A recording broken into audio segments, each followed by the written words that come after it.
Good afternoon.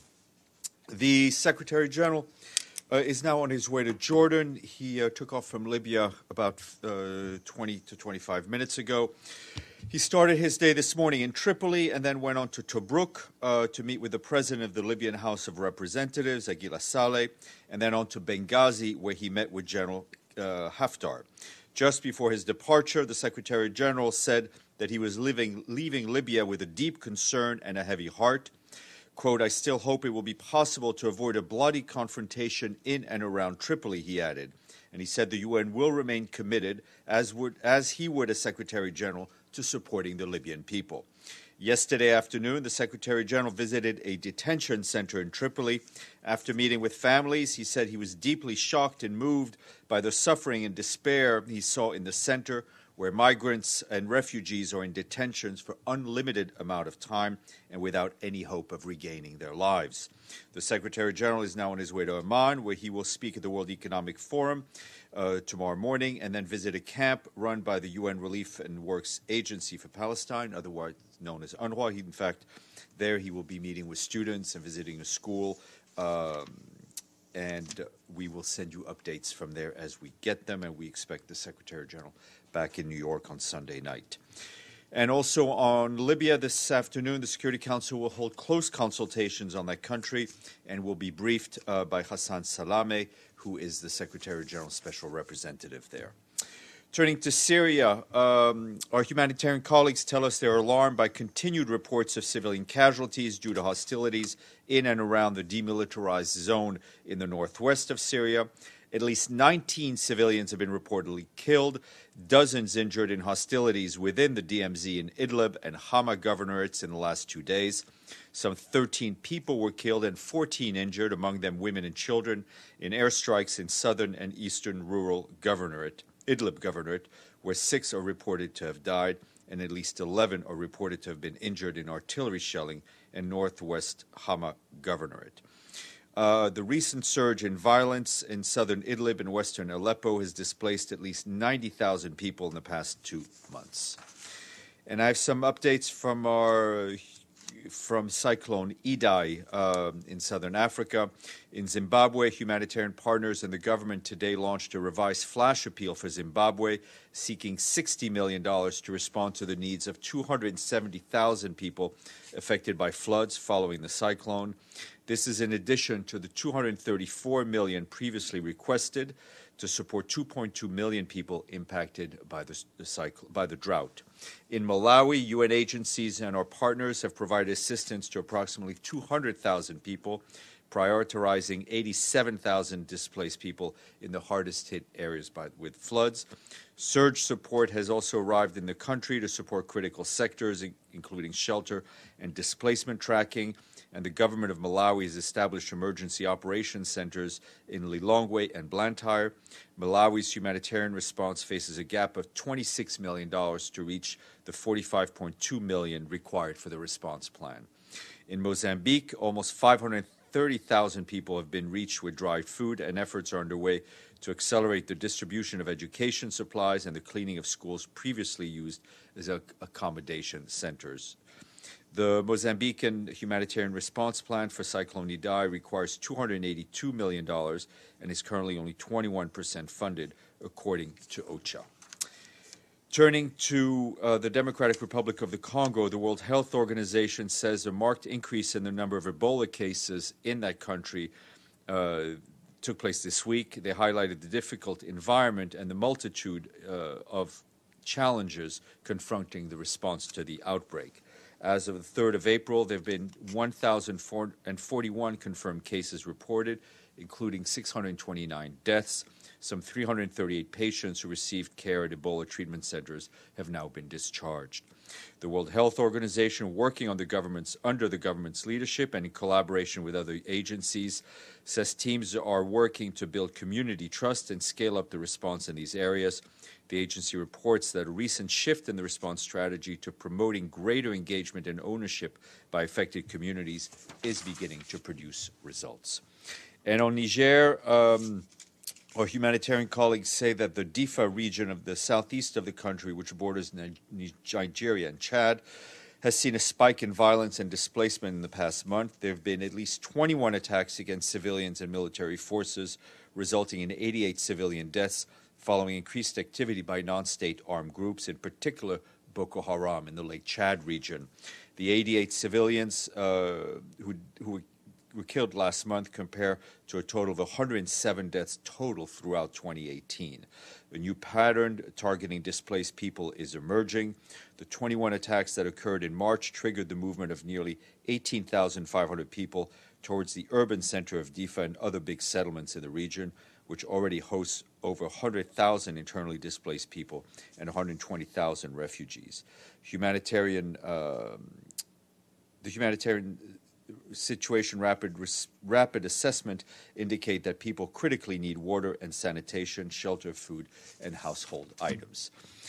Turning to Myanmar, our colleagues at the UN Human Rights Office today said they are deeply disturbed by the intensification of the conflict in Rakhine State in recent weeks. The office condemned what appeared to be indiscriminate attacks and attacks on civilians by the Myanmar military and armed fighters, continuing clashes with the ethnic Rakhine Arakan army. The conflict has led to credible reports of the killing of civilians, burning of houses, arbitrary arrests, abductions, indiscriminate fire in civilian areas, and damage to cultural property. The office called on the Myanmar army and the Arakan army to immediately cease hostilities and to ensure that civilians are protected. It also said humanitarian access to all areas of northern Rakhine must be urgently restored. Meanwhile, in neighboring Bangladesh, the first monsoon of the year is expected in the coming weeks. UNHCR and partners are ramping up emergency preparations and training of Rohingya refugees as first responders in Cox's Bazar. Last year's monsoon was a major test for humanitarian agencies, with more than 740,000 refugees fleeing Myanmar in a matter of months to seek safety in Bangladesh. The Rohingya refugees experienced their first monsoon season in their place of refuge. And also in Bangladesh, UNICEF released a new report today which found that the lives and future of more than 19 million children in Bangladesh are being threatened by devastating floods, cyclones, and other environmental disasters linked to climate change. A couple of things to flag in the coming days. As you know, this year marks the 25th anniversary of the genocide against the Tutsi in Rwanda. The International Day of Reflection will be observed on Sunday, and a series of events will mark the important anniversary here at headquarters around the world in the month of April. In a message commemorating the anniversary, the Secretary General describes the genocide against the Tutsi in Rwanda as one of the darkest chapters in recent human history. On this day, he says, we honor those who were murdered and reflect on the suffering and resilience of those who survived. He notes that we are seeing a dangerous trend of rising xenophobia, racism, intolerance in many parts of the world, and calls on all political, religious, civil society leaders to reject hate speech and discrimination and to work vigorously to mitigate the root causes that undermine the social cohesion and create conditions for hatred and intolerance. Also, today from 1:15 to 2:15 in the UN Bookshop, the author and winner of the 2018 Prix des Cinq Continents, JeanMarc Turin, will be here to tell the story of Theodora, the main character of his book, La Théo des Fleuves. Born at the beginning of the 20th century, Theodora lives through times of war, communism, and repeated oppression. Her history as a Roma is revealed over the course of the novel and merges with that of the 20th century. And tomorrow at 7 p.m., if you want to go listen to some music, head over to Lincoln Center's Bruno Walter Auditorium, where the New York City Department of Homeless Services will present the UN Chamber Music Society concert for the homeless. The event will be dedicated to people experiencing homelessness in our host city, and all funds will be directed to the Homeless Trust Fund of New York. This evening's repertoire will include music by Vivaldi, Handel, among other classical greats. Remarks will be made by Andrew Gilmore, the Assistant Secretary General for Human Rights, and Mayor Bill de Blasio, and Martha Calhoun, the General Counsel for the City of New York. And lastly, Mauritius puts us to where on our honor roll? 81. Mabruk. You get the first question. Thank you, Stéphane. First, best wishes for the Secretary General on his safe departure from Libya. Does the Secretary General have any further input than the prepared statement that he have seen firsthand in Tripoli and in Benghazi how the situation, and is there any new initiative to bridge the gap between the east and the west of Libya? Well, you know, what we issued a short while ago was not a prepared statement, just something he said just upon departure after his final political meeting in Libya. He's obviously, as he said, very concerned about the military situation, the fighting that we saw, I think, as he himself tweeted out yesterday. He still very much hope a bloody confrontation will be avoided. His envoy, Mr. Salame, remains in the country. He will continue his contacts, and we will do whatever it takes to protect a political solution. Carol. Did the Secretary General ask Khalifa Haftar to halt the march, the advance on Tripoli? I'm not going to go into the details of his discussions, but it is clear for the Secretary General that there can be no military solution. He wants to see everything done to possibly avoid what he referred to as a possibility of a bloody clash in and around Tripoli. Yep. Can I, just a few on Libya, if I may. So where does this leave plans for the conference, discussion on elections? Is that all on the back burner for now? I don't think anything's on the back burner. We're continuing our work. Obviously, you know, we're very much aware, and Secretary General saw firsthand the current political situation in Libya. Mr. Salame will update the Security Council in more detail later this afternoon. Yes. Sorry? At 3 o'clock. In a closed consultations. Yeah, Masood. Thank you. On Yemen, now that this President Trump has forsworn to veto the aid package that was, that the House... Please put the microphone closer so I can hear you. On the aid package that the House has decided to what you call stop, but Trump is going to veto it. Now, and with the surge in cholera deaths, has Saudi Arabia relented in any way, shape, or form to stop bombing at all? Listen, I'm not going to comment on what's going on Capitol Hill in this country. Our efforts are continuing, both on the political track with Mr. Griffiths and with General Lolesgard. And on the humanitarian front, as we have said very clearly almost every day, we talk about the extremely worrying, disastrous humanitarian situation in Yemen. We continue to focus on trying to alleviate the suffering of the Yemeni people. The best way to do it would be for all the parties to agree to halt the fighting and agree on a political solution. Do you have any update on this humanitarian situation vis-a-vis cholera in Yemen? On cholera itself, I don't have anything fresh for today, but I would refer you to what I've said in the last couple of days. Yes?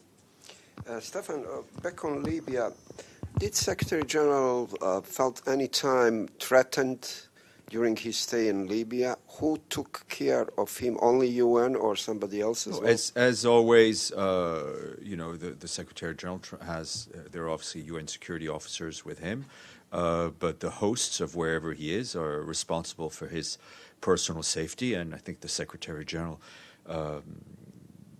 felt fine. He's been in these situations before, and I don't think there was any concern. Does he shares media reports so far, but that are saying that the next 48 hours are crucial for the security of Tripoli? I mean, listen, he's not involved in the military and security planning of whatever operations may be gone. He's very well aware of the threats, and I would refer you to what he's been tweeting out for the last 48 hours. Carol, no, sorry. Can I follow up? More on Libya? Au point où on en est, yes. Yeah. No, just generally, Stéphane, I mean, isn't this an incredible slap in the face of the Secretary General for him to go there personally to push a peace initiative and have a military offensive launched while he's there?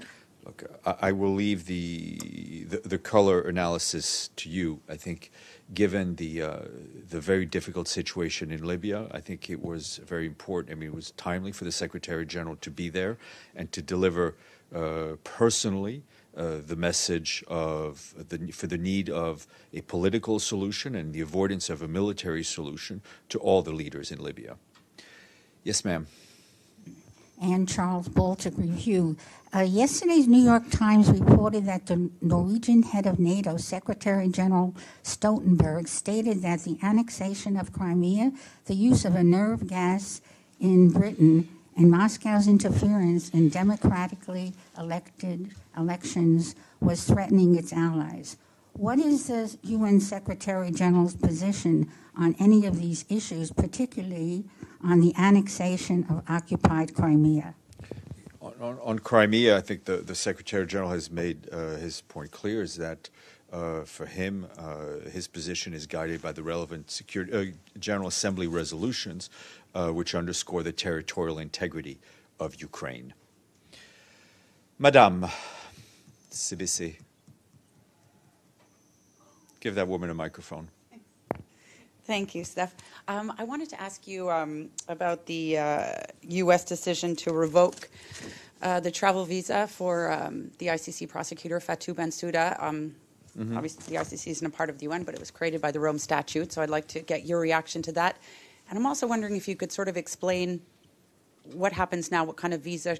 Obviously, the UN and the U.S. have an agreement about. Sure. Right? I mean, I think, we've seen and we're aware of the visa policies announced by the U.S. in reference to ICC staff members, including the prosecutor. We very much trust that the United States government will continue to comply with its obligations under the UN headquarters agreement, as confirmed by the Secretary of State, Mike Pompeo, in his statement of 15 March. It is important to underscore that the issuance of visas is the responsibility of the host country, whether it's people visiting UN operations in the United States or in Nairobi, then it would be the Kenyan government. The national governments are the ones who issue the visas. There is a headquarters agreement in effect with the United States, and we very much hope that they will honor that agreement. And we heard the Secretary of State saying that he would honor such an agreement. Just as a follow-up, sorry. Yeah. So, has this happened in the past where there has been somebody who, in their functions for the UN, has been prevented from traveling to the UN by the U.S.? Is this something that... Off the top of my head, I don't...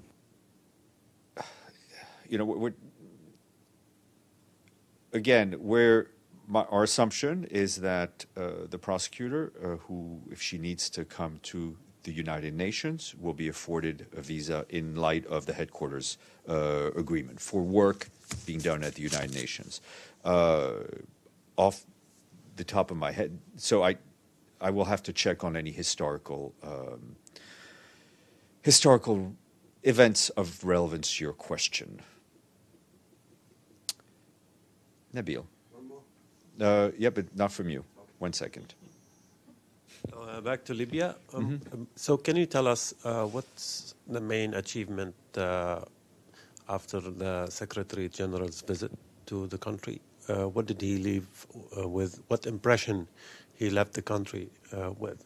Look, I think his impression, is revealed in the few sentences that we put out, which he spoke publicly just before getting on the plane. I think the important thing for him was to be able to deliver personally the UN's commitment to the political process and the message that a military confrontation needs to be avoided. And also, I think, as somewhat of another important part of his trip was, and I think one that moved him greatly, was his visit to the detention center and meeting these migrants who are being held indefinitely. And I think also the conditions in which they're being held underscores the fact that Libya can really not be considered a safe port of disembarkation for migrants and refugees. On the conference that Mr. Salami is preparing for, and I think the target was April, right? So does the Secretary General still believe it's possible to be held around that? So we'll wait time? we'll wait for an official announcement from Mr. Saleh. Errol, I have nothing new on that front. Just wanted to ask about this Ebola outspread. When it comes to the comparison with the previous emergency situation in Africa, the Ebola outbreak, now with 629 deaths, as you said, is there any need for any kind of emergency? What is the position of... Well, I mean, it is an emergency. I think the response is being led on the UN end by the World Health Organization, working under the leadership of the Ministry of Health. The challenge in this particular emergency, which was not the case in the Ebola outbreak that hit Guinea, Liberia, and Sierra Leone, is the security situation, the overlay on the outbreak of an extremely, extremely challenging security situation where we have seen health workers attacked, Ebola centers attacked. We've also have to do much greater work within the community to build the trust, and I think that's exactly what WHO is doing. So there are added challenges beyond just the basic health challenges in dealing with Ebola. Can I give it a run where Melissa might have come up short on the ICC? Well, in a statement to mark the 20th anniversary of the court last year, the Secretary General said that he wishes to reaffirm that the ICC-UN relationship agreement as a foundation that the court can count on support of the United Nations. So you'd agree that the actions by the State Department is a punitive measure against the court given the preliminary investigation into crimes committed in Afghanistan after 2003. How is that statement supporting the work of the ICC given that this is a punitive measure by a member state of the United Nations? I think what we are saying is that we expect the United States to live up to the agreement to allow for the travel of ICC staff members to do their work here at the United Nations. Thank you. Monica, you're up.